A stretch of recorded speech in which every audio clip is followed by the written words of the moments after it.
बिस्मिल्लाहिर्रहमानिर्रहीम। अस्सलाम वालेकुम। सुपर एक्टिविटीज़ में आपको खुशामदीद। आज हम बनाने जा रहे हैं खीर। इसके लिए सबसे पहले आपने आधा कप टोटा चावल भिगो के रख लेने हैं। उसके बाद आपने इसको चूल्हे पे चढ़ा देना है। उसके बाद जब ये उबल जाए तो आपने इसको चूल्हे से उतार देना है और 1 किलो दूध चूल्हे पे चढ़ा देना है। उसके बाद आपने 4 रस ले लेने हैं और वही टोटा चावल ले लेने हैं। इनको आपस में ग्राइंड कर लेना है।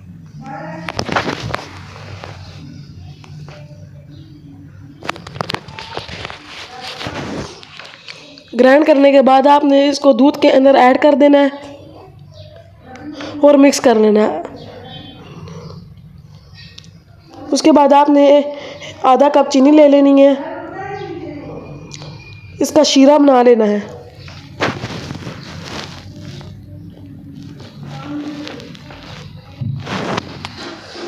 जब इसका शीरा बन जाए तो आपने इसको दूध के अंदर ऐड कर देना है।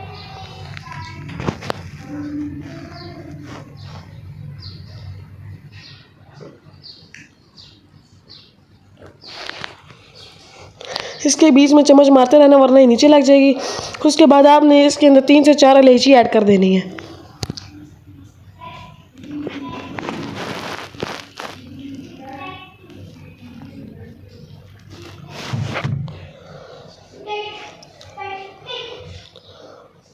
उसके बाद जब ये गाढ़ा हो जाए तो आपने इसका चूल्हे की आंच मतलब कि चूल्हे को बंद कर देना है। उसके बाद उस बर्तन में डाल देना जिस बर्तन के अंदर आपने डालना हो।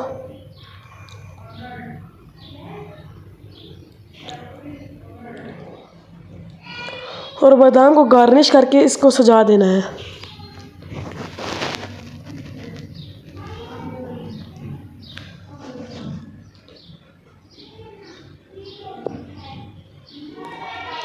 फिर इसके अंदर मेवे ऐड कर देने हैं और ये देख सकते हैं कितना लजीज कितने मज़ेदार खीर बन के तैयार हो चुकी है। मैं तो आपसे ये कहना चाहूँगा कि आप भी इस रेसिपी को ज़रूर ट्राई करें और हमारे चैनल सुपर एक्टिविटीज़ को लाइक और सब्सक्राइब करें। अल्लाह हाफिज़।